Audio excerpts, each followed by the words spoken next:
და რაც შეეხება საქართველოს და წინა საახალწლო სამზადის წელს თბილის განახლებული დიზაინის 22 მეტრიანი ნაძვისხე და ილუმინაციები ამშვენებს.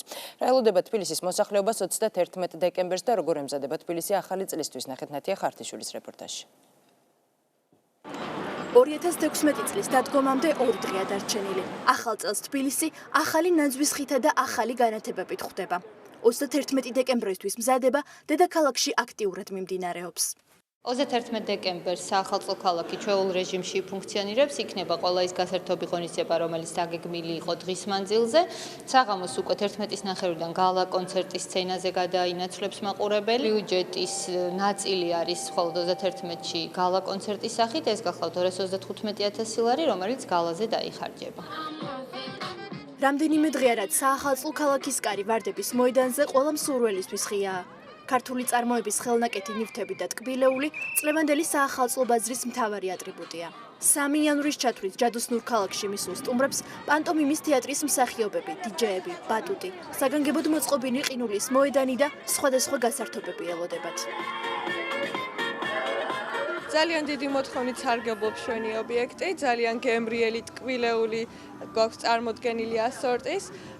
ყველაფერი ძალიან საახალწლოა, პოზიტიური. პირველ რიგში მინდა ყველას მიულოცო ახალი წელი. რაც შეეხება საახალწლო ქალაქს, ძალიან კარგია, როცა არსებობს ისეთი ადგილი, სადაც შეგიძლია ბავშვი მოიყვანო, დაისვენო და ისეირნო. ძალიან ბევრი გმირებია. ძალიან მოსწონს ბავშვს და უხარია ჩვენს, რა თქმა უნდა, გვიხარია. თავისუფლების მოედანზე საახალწლო გალა კონცერტისთვის მოწყობილ სცენაზე ახლა ბოლო დეტალებს ამონტაჟებენ. 31 დეკემბერს ღიაცის ქვეშ ახალი წლის შესახვედრად გამოსული მოქალაქეებისთვის კონცერტი 11-ის ნახევარზე დაიწყება.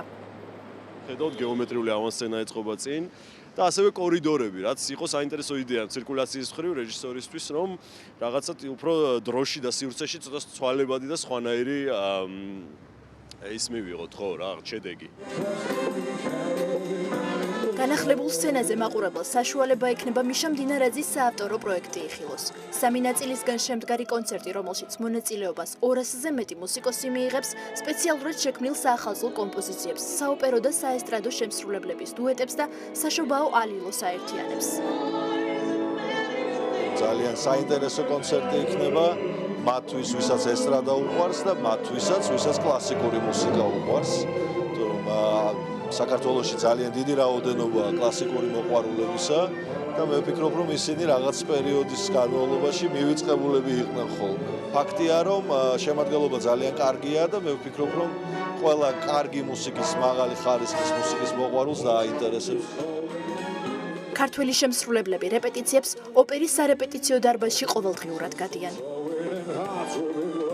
პრეცედენტი არ გამიგია პრინციპში მსოფლიო მასშტაბითაც, რომ საოპერო მომღერლებთან ერთად ესტრადის მომღერლებს ემღეროთ საახალწლო სიმღერები, ქრისმას სიმღერები, ესე ვთქვათ, და შესაბამისად დაძაბულობა და პასუხისმგებლობა გაცილებით მეტია, ვიდრე უბრალოდ მომღერლის პასუხისმგებლობა, რომელიც გამოდის და მღერის სოლო სიმღერას. მე ძალიან მიყვარს ეს მუსიკა და ძალიან ასეთ საახალწლო განწყობაზე მაყენებს. იმედია მაყურებელსაც მოეწონება, ვინც ტელეეკრანებთან ისხდებიან და ისინი უყურებენ და თვითონ დამსწრა საზოგადოებას.